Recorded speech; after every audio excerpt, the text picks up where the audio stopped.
Hello everybody. Di video kali ini aku akan membahas salah satu film favoritku. Film ini merupakan film horor garapan studio A24. Film ini berjudul Midsommar yang rilis di tahun 2019.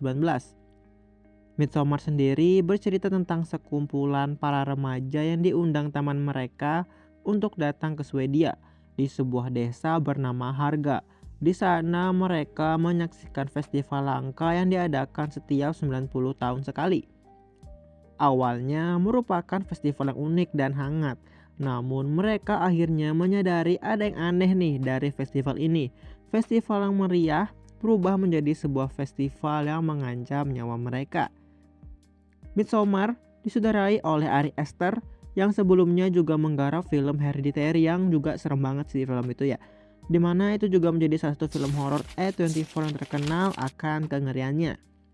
Film ini dibintangi oleh Florence Pugh, salah satu aktris favoritku yang berperan sebagai Dani, sekaligus protagonis utama di film ini. Film Midsommar yang akan kita bahas ini merupakan versi director cut, berbeda dengan versi teatrikalnya. Perbedaannya hanya di durasi dan penambahan adegan scene-nya.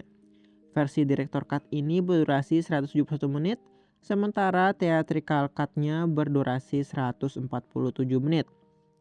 Tanpa banyak basa-basi lagi, sebelum lanjut, jangan lupa subscribe untuk konten menarik dari dunia perfilman. Danny Ardor mengalami depresi setelah adiknya bunuh diri sambil membunuh kedua orang tuanya. Kejadian ini memperburuk hubungan Danny dengan kekasihnya yang kurang peka. Memang sih cowok kurang peka ya. Yang bernama Christian Hughes, seorang mahasiswa S2 antropologi. Christian sudah lama ingin putus tetapi mempertahankan hubungannya karena merasa bertanggung jawab untuk mengurus Danny.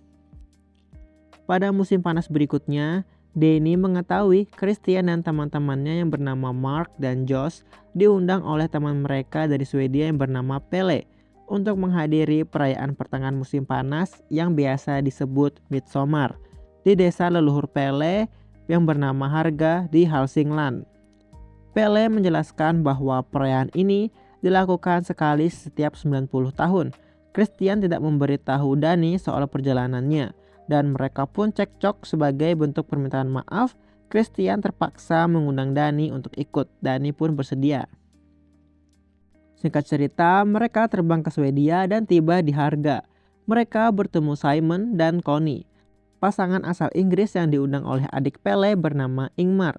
Ingmar menawarkan jamur psilocybin kepada mereka. Akibat mengonsumsi jamur tersebut, Danny berhalusinasi melihat adiknya. Lalu kelompok pendatang ini pecah setelah menyaksikan Ates Tupa, upacara yang mewajibkan dua tetua desa bunuh diri dengan melompat dari atas tebing. Ketika tetua lelaki tidak mati, warga desa meniru desah penderitaannya dan memukul kepalanya dengan palu besar. Pemimpin desa yang bernama Sif menjelaskan bahwa kematian seperti ini sudah biasa di Harga. Dan setiap warga akan melakukan hal yang sama ketika menginjak usia 72 tahun. Upacara ini membuat mereka bimbang, khususnya Danny, tetapi mereka memutuskan untuk tetap tinggal karena Pelle membujuk mereka. Dan Josh mengangkat tradisi ini sebagai topik tesisnya. Simon dan Connie memutuskan untuk pergi.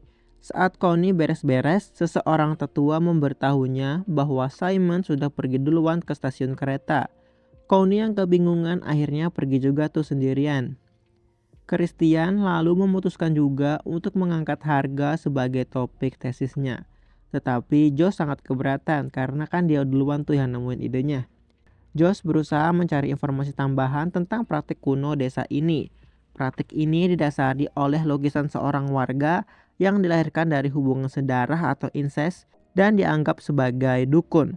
Lalu Mark gak sengaja tuh ngencingin pohon suci dan membuat warga murka. Ia diajak oleh seorang perempuan yang sempat ditaksirnya. Malam itu Josh menyelinap ke kuil desa untuk mengambil foto kitab suci. Ia dihampiri oleh seorang pria setengah telanjang yang mengenakan kulit wajah dan kaki Mark. Kepala Josh dipukul dengan palu, lalu badannya diseret keluar kuil.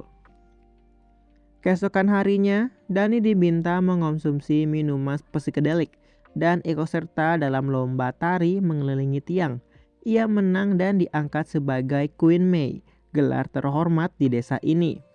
Pada saat yang sama, Christian dibius dan dipaksa mengikuti ritual seks untuk menghamili seorang perempuan bernama Maya. Sejumlah perempuan menyaksikan dan berinteraksi dalam ritual ini.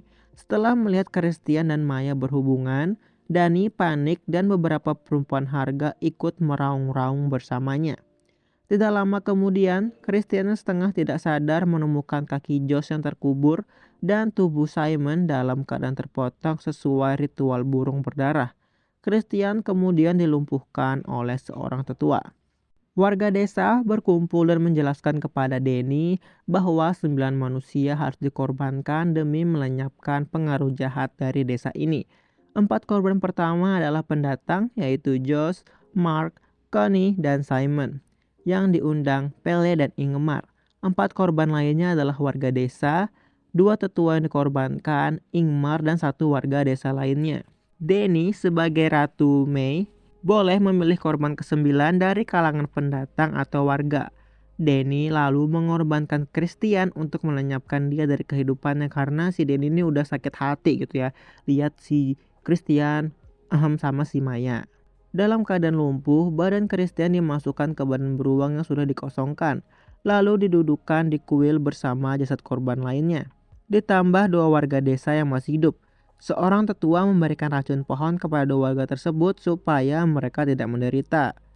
Setelah itu, kuil itu kemudian dibakar. Ketika api mulai membakar salah satu warga, ia berteriak di luar. Warga pun ikut berteriak meniru raungannya sebagai tanda berakhirnya ritual ini. Dani pun juga menangis, namun kemudian perlahan tersenyum. So itu dia pembahasan tentang film Midsommar ya. Jadi aku ngerangkum seluruh jalur ceritanya film ini biar kalian yang males nonton atau takut nonton bisa paham juga gitu sama filmnya ya. Dan jika kamu suka sama konten-konten kayak gini, tinggalkan like dan subscribe jika kamu suka dengan channel ini. Dan kira-kira film apa lagi nih yang bagus untuk dibahas.